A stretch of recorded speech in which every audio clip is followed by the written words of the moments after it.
So I'm just going to start off with a little bit of an introduction on Regina. I know I sent you guys some information, but let me just do a little formal introduction. She's Regina McCrary is the daughter of the late Reverend Samuel McCrary. He was the lead singer of the legendary gospel quartet Fairfield Four, which began recording in the 1920s. So they're a 90-year-old vocal group. I don't know if there's any other groups that can make that claim. Probably not anywhere in the world. I mean, that's amazing. They were in the Coen Brothers film, Oh Brother Art Thou. They actually were in the movie as actors, but also the music was included in the film. Regina, at age 7, she came obviously from family musicians, but at age 7 she began traveling as a soloist with Nashville's ECM Mass Choir, where she was nominated for a Grammy as a teenager as part of a song she sang in that choir. In addition to all her work with Bob Dylan, she's performed with Elvis, she toured with Stevie Wonder, she's worked with Johnny Cash, Patty Griffin, Buddy Guy, Dr. John, the list goes long. She continues to work with the McCrary Sisters, which, as you guys know, are performing tonight at Station Inn. She continues to perform with them. One of the people she loves working with says this of the McCrary Sisters. This is Buddy Miller, who's kind of one of the godfathers of music in town here. He calls the McCrary Sisters a national treasure. Regina's an ordained minister. She's an author. She's a playwright. She's written at least 4 plays. Is that correct? 4. She's an actress. She's actually toured as part of the stage play with Tyler Perry, who does all the Medea movies. She's toured in 2 different productions of that. And then back to Bob Dylan in 1978, in December, as a 21-year-old, she auditioned for him when he came through town on tour. And then that spring, the next spring in 1979, she was invited to perform on Dylan's first gospel record, Slow Train Coming, that was recorded at Muscle Shoals in Alabama with the legendary Jerry Wexler and Muscle Shoals piano player, Barry Beckett producing. Rolling Stone calls Slow Train Coming one of the finest records Dylan has ever made. In time, he said it's possible that it might even be considered his greatest record. But also at that time, it was an interesting time because you had so many evangelical Christians that came and really loved what Dylan was doing. A lot of his hardcore fans were not as excited. So there was a lot of controversy, both in terms of those 3 records, but also the tours. Regina performed with Dylan that fall, October, his first and only appearance on Saturday Night Live. He performed 3 songs. And then she actually, when he won a Grammy for Got to Serve Somebody from Slow Train Coming, she performed on the Grammy Awards with them. She went on to perform on Shot of Love and Save, the next 2 records. And during these tours, Regina not only opened the tour with this riveting spoken monologue, but she also had a set of usually 5 or 6 traditional gospel songs that she and the other background singers would open each night of the tour with. And she also sang solos and duets as part of Dylan's shows during those days. She went on to actually sing with Bob Dylan for 6 years total. And here's one of the great compliments that Bob Dylan made of Regina. This was in the Biograph lineups, which was the first really big box set collection of all of Dylan's work, Canon Pro wrote the line notes for it.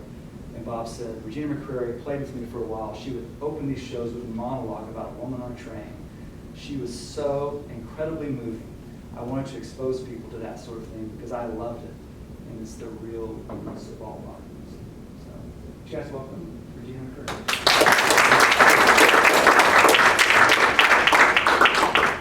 How you doing? Good. Thanks for being here, Regina. Yeah. So grateful. It's a blessing. Thanks. I just wanted to ask Regina, first off, just to tell us about what was it like to be touring as a 7-year-old and as a teenager, and just how starting with music at such an early age, just memories of that and how that felt for you back when you first started out. Well, I'm the 7th child out of 8. So when I was born, I came out and I was saying Mama, Daddy, and Jesus. And I heard all this singing as a little bitty kid. 4 big brothers. Being the 7th child, it was like, when I was little, the Fairfield Four used to rehearse in the living room of our house. And my dad used to tell us that we could come in the room and listen and sit over in the corner as long as we were quiet. And we said, okay. So we'd sit over in the corner and we'd listen to Freeman and all of them just get together and just sing and hit. I mean, the only instrument was the voices. And to hear it, and you would think there was a bass in there and everything, because they had all the sounds. And when they finished rehearsal, we would get up and we would mimic everything they did. So we started, and then when my mom cooked, my mom was a cook. My mom could cook. And whenever my mom cooked, we would get so excited that we would be watching her. And when she said, come on in and eat, we'd walk in there, and whatever she had on the stove, we'd be going.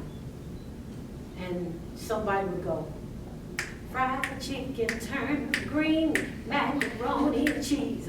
And then the other would come in and we'd bring the hominy. And my mom would just be standing there like, look at my baby.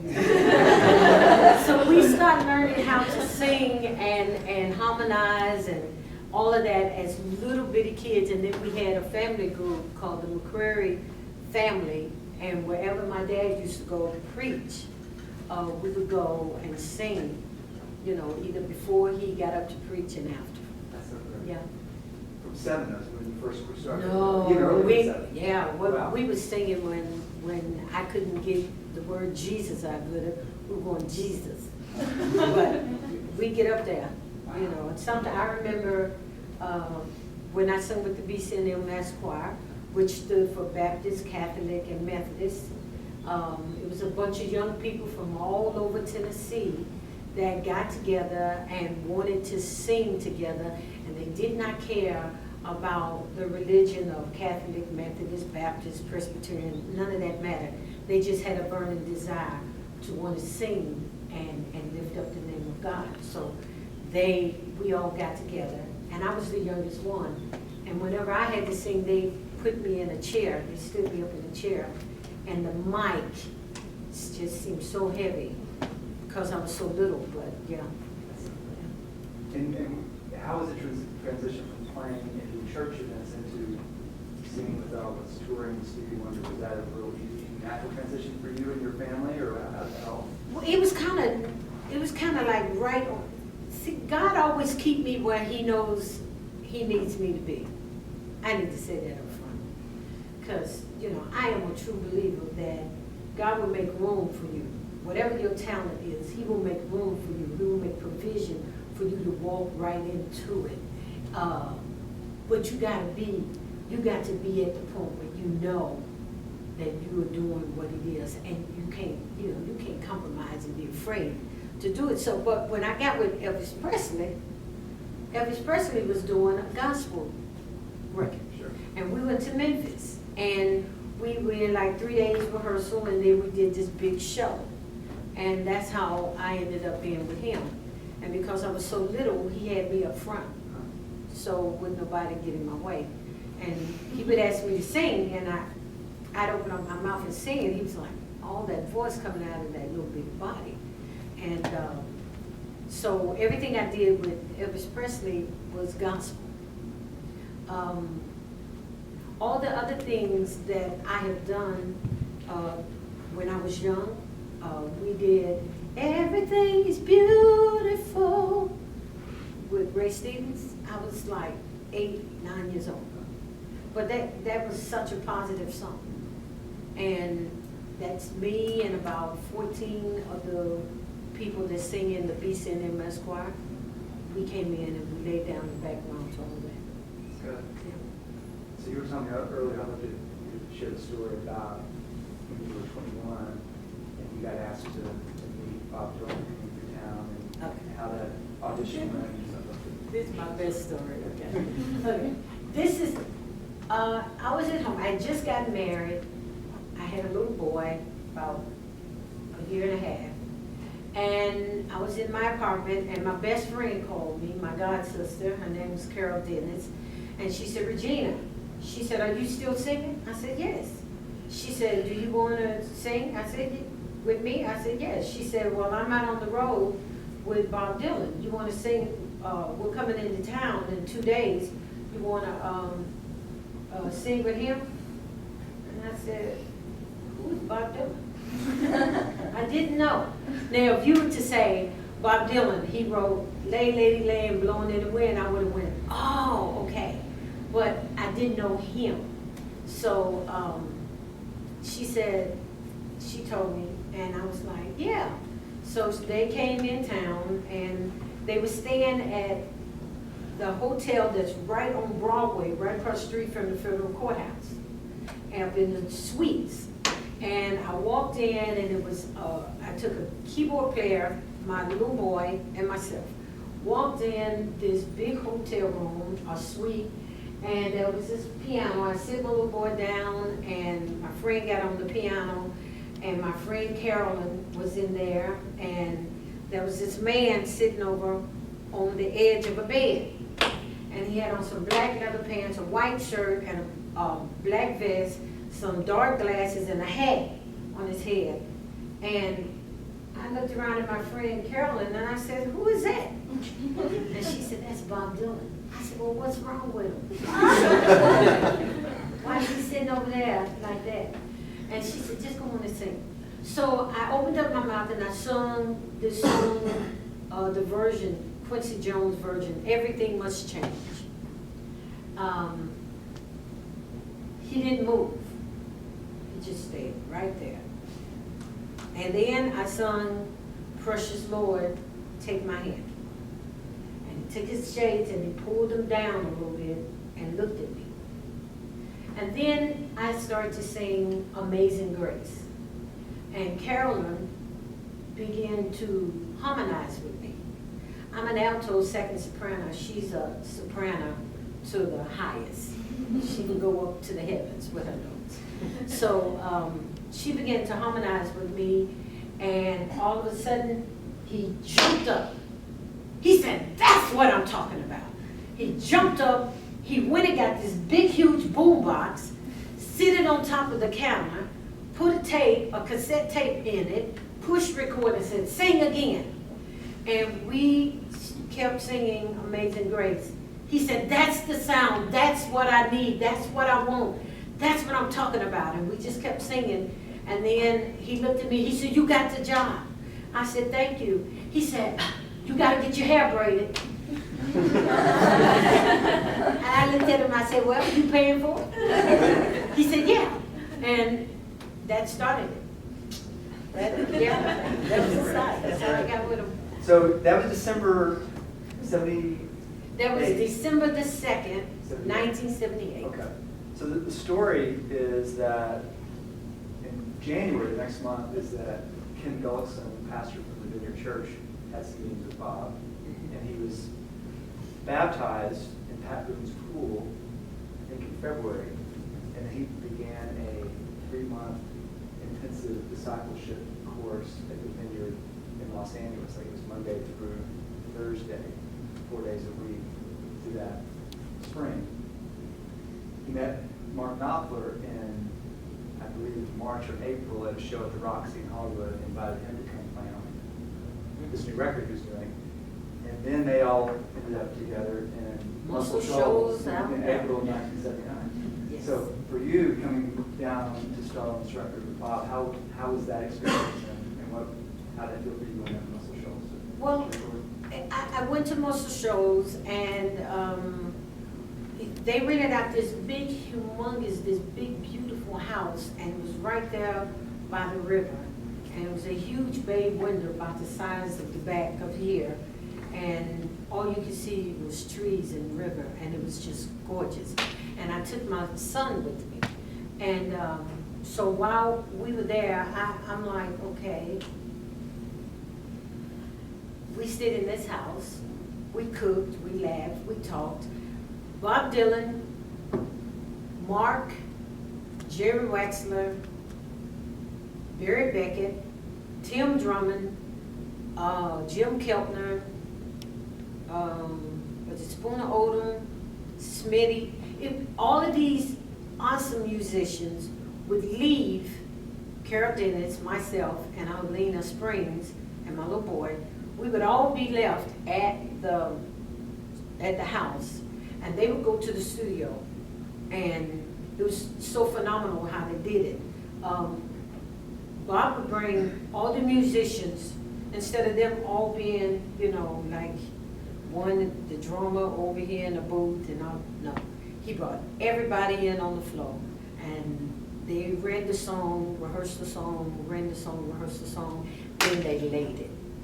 And then whatever they did that day, they would bring it back to the house that night, and Bob would play it, and Carol and myself and Helena would listen, and we would come up with background parts. And then Bob would say he liked it, oh no, do this, do that, and we would just create background parts, and then the next day we would go in the studio and we would lay all of the background parts.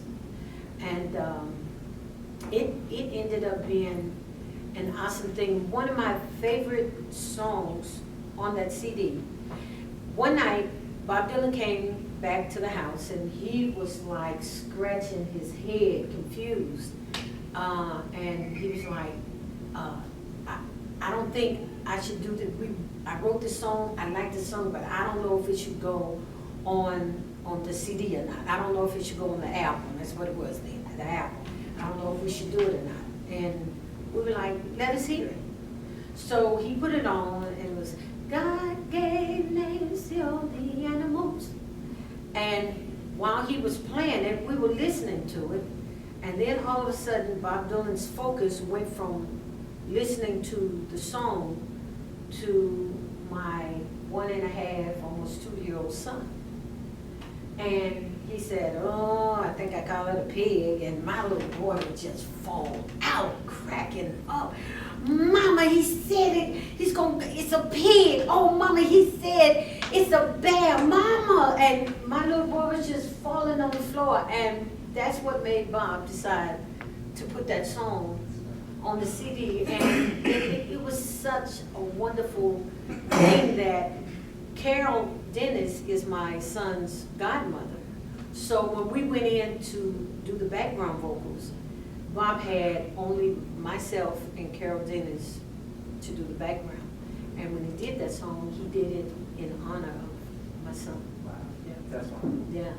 What was it, any sense, I mean, Jerry Wexler with all his history with Aretha and Ray Charles, Yes. and so many people think of him as such a musical genius, and you put Bob Dylan in the room, how was that chemistry? Did you see them really working well together? Was it, I mean, what was the...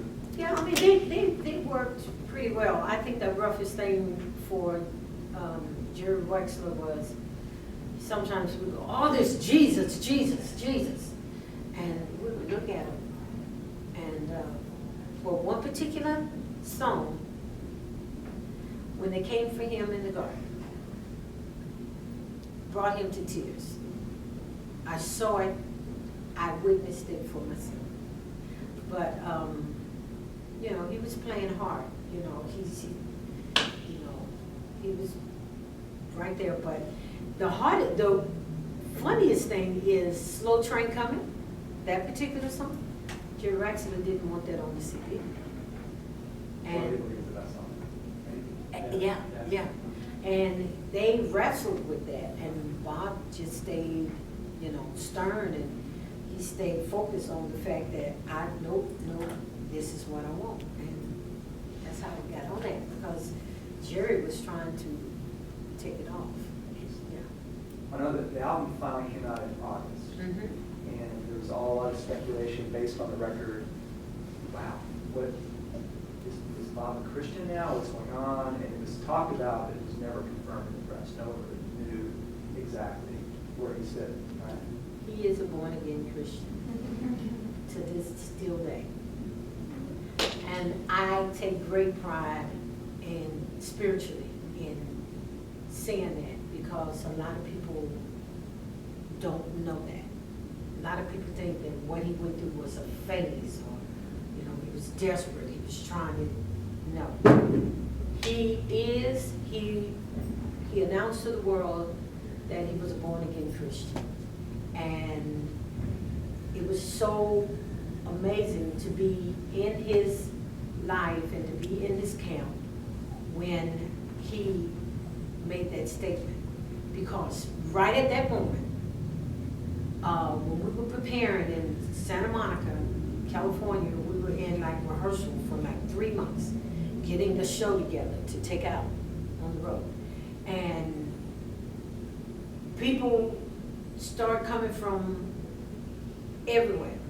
Oh, you gotta speak in tongues, you gotta keep this prayer cloth, sending him rocks, sending him, you gotta pray to this, you gotta do that, you gotta do this, you gotta, and he got so confused at one time that I went to him and I said, what's wrong? He said, all of these people are sending me all of this stuff and telling me that if I'm truly a believer of Christ, this is what I can do.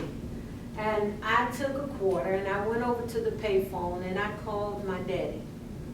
And I said, Daddy, they really sending him through changes. Can you talk to him? And I gave Bob the phone. My dad talked to him.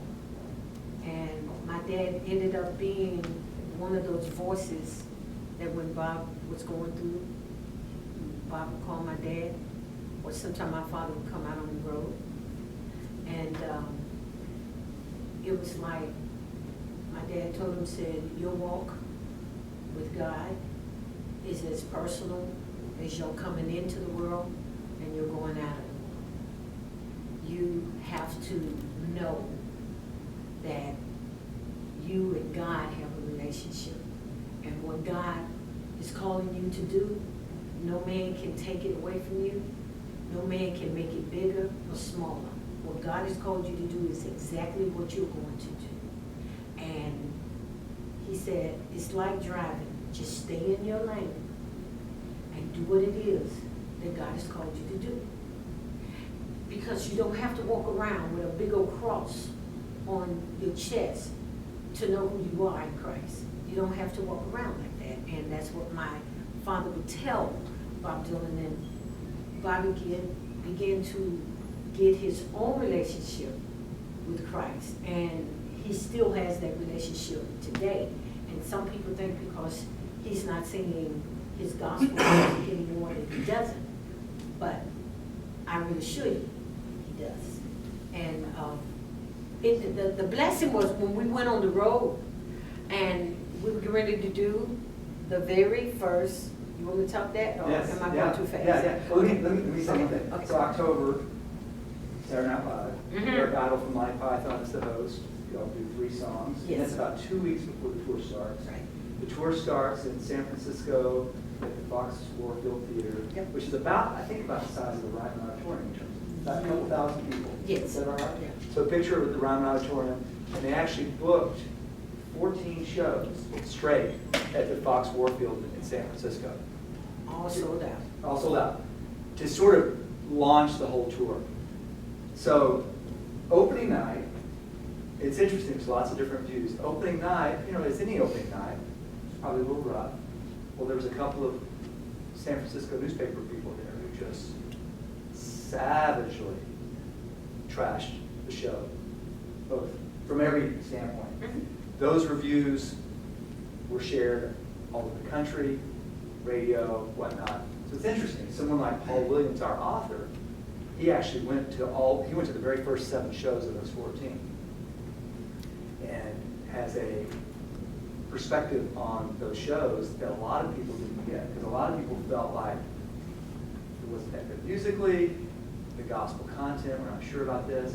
The people that actually continue to see those shows, and I even know people who saw the shows on that tour who still say the band, the performance, some of the greatest tours and the greatest shows that Dylan ever did. And that there was sort of a firestorm both with critics who didn't like the content, but also people came to the shows, and for at least a year, Bob didn't do any old songs at all. So people would come, they wanted to hear Blowing in the Wind, they wanted to hear like a Rolling Stone. He wouldn't do it. He basically played all new gospel songs. Yeah. And so what's your perception of why did he do that?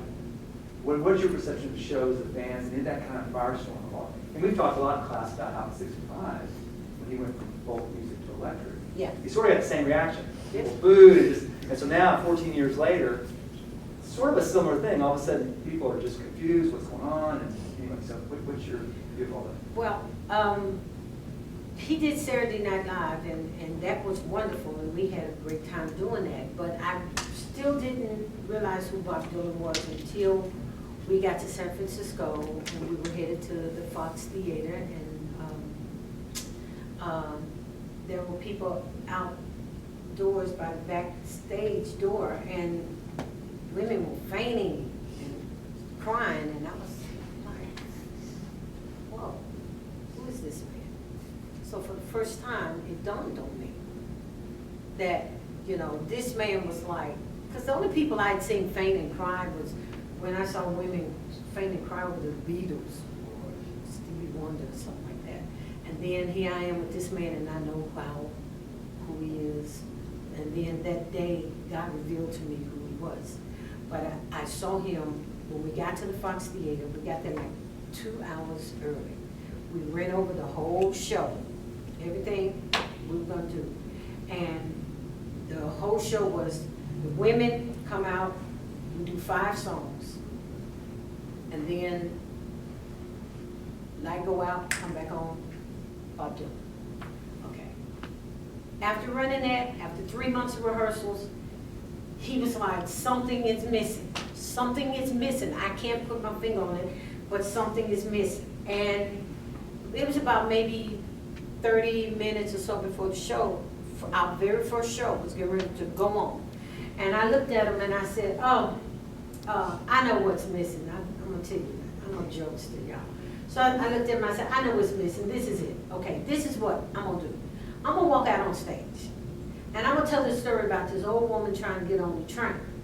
And she didn't have no money, and her son, he was in the Vietnam War, and he was hurt, and they didn't think he was going to make it. And he sent a letter to his mom and said he just needed to see her one more time. And this woman went down on her knees and prayed to God, and God sent an angel and told her to go to the train station, get on the train. She went and got on the train. The conductor saw her.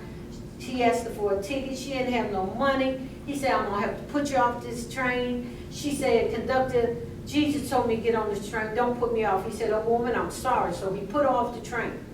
When he put her off the train, he pulled on the line for the train to start, and the train wouldn't move. And he looked and he heard this old woman on the side of the road, on the side of the railroad track saying, Father, I stretch my hands to thee. And he looked, and the conductor was like, okay, I'm going to pull on the string again and watch this woman.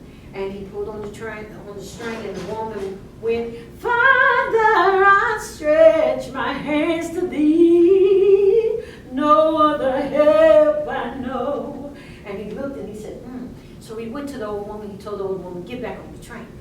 The old woman got on the train, and she said, but conductor, you told me if I didn't have no money, if I didn't have no ticket, I couldn't get on this train. And the conductor looked at it and said, Jesus got your ticket. Old woman, come on. And as soon as the woman got on the train started moving. And that's what I told Bob. 30 minutes before it was time for the show to start. I said, that's what I'm supposed to do. That's what's missing. He looked at me like I was crazy. Walked out the door. The other background singers, we was in there putting on our makeup. They were like, girl, you silly. I said, I know, but I have so much fun doing that. Then he comes back in about 5-10 minutes later, and he's got Jim Keltner, Tim Drummond, and all the band with him. And he said, hey, Regina, tell them what you just told me about this story. And then I got nervous, and I was like, hey, I was just playing. He was like, okay. He said, but just tell them playing what you just told me. And I told the whole story over again. And Bob, with the whole band, looked at me like they was crazy, walked out. And then it was about 10 minutes before it was time for the show to start. Bob walks in the dressing room, and he said, that's how we're going to open up my show. I said, I was playing. He said, yeah. I said, I can't do that. He said, I'm paying you professional money, right? I said, yeah. He said, you can do it. So I said, give me a quarter. He said, a quarter? I said, yeah. He said, for what? I said, I got to call my dad. So I called my dad, and I told my dad, I said, you know how you told me my mouth was gonna get me in trouble? He said, yeah. He said, well, this is what I did, and this is what's going on. And my dad started to laugh, and he said, I said, Dad, I'm scared. He said, I tell you what you do. He said, you know that big bright light that will be shining on you? And I said, yeah. He said, when you walk out on stage, look into that light. He said, God's gonna be there, and I'm gonna be there. And you just tell that story, because I got this story from my father being a pastor, him telling that story in church. And he said, God's gonna be there, and I'm gonna be there. He said, and you're gonna do all right. So I walked out on stage, and where it was just gonna be all the background singers coming out together, I'm walking out there by myself. This is the first Bob Dylan Born Again show. They looking for Bob Dylan. And this little black girl walks out there. 21 years old. They looking at me like, and who is she? And I began to tell the story. The beautiful thing about that is this. I know in the interviews they were saying people were haggling and woo and all that, but I didn't hear any of that. God tuned every bit of that out. Because if I had heard that, that probably would have devastated me. And what I did was I took everything that I know and I focused in on what that story was about, and it's about faith. Then God began to bring it to me. His record was called Slow Train Coming. I'm talking about an old woman getting on a train. And didn't know when I was acting silly and having fun with him that God had already orchestrated everything to be exactly what it was going to be. Put me right where I needed to be. Had me to crack the right joke at the right time. And put me in a 10-minute position where that's all I had. Didn't have time to try to fix it up or nothing. Just go raw and tell it. I have a word I say, butt naked. Just go butt naked and tell it, because you didn't have time to add nothing to it. So I walked out there and I became the narrator. I was the old woman, I was the narrator, I was the conductor, and then I sung. And all I can tell you is, as many people that the reporter said heckled,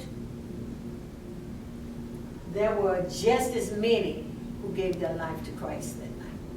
And that's the part God allowed me to see. There were people who were angry because he didn't do his old songs, and there were people who were converted.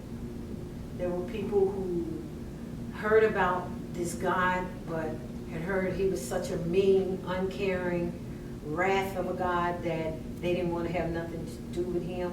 And then there were some who felt him for the first time. And it was an awesome, blessing for me, because to know that God allowed me to be in that position. I'm telling you, I ain't gonna preach. He will put you in the right place at the right time with the right people. You just gotta stay steadfast. You gotta stay on the road, and you got to make sure you don't let nothing and nobody turn you around and detour you, because there are a lot of haters who don't want you to get what it is God got for you. I've gotten things that was a temporary fix. It worked for a minute. But everything that I have done that God led me and directed me to him, I'm still being blessed from him today. That was 30 years ago with Bob Dylan. And I still get blessings today. I still have people coming up to me today. One of my most favorite persons in the world, and you know him too, came up to me and said, I was at one of those Bob Dylan shows. And I'm in his house getting ready to do a session. He heard me and my sister singing on somebody else's record and said, how do I get in touch with those girls? And the guy who did the record gave him our information. I'm sitting in his studio at his house about to do background vocals on a record for him. And he and his wife are sitting there talking, And his wife began to say, and I was at this Bob Dylan concert, and it was this young girl who walked out on stage, and she told the story about this man, this woman trying to get on a train. And all of a sudden, it changed my life. It just changed my life. And I asked God to let me meet that girl one day. And I'm sitting there like, and my sister starts to laugh, and the lady looks at my sister and said, "Why are you laughing?" And then my sister said, "That's her right there." And I waited. And she was like, "That was you?" And I said, "Yeah." And from that day to this one, I have such a wonderful relationship with these two people. And to go somewhere and for somebody to be in New York and somebody said, "You're that girl?" And I said, "Yeah." And they said, "You know, my life has changed that night."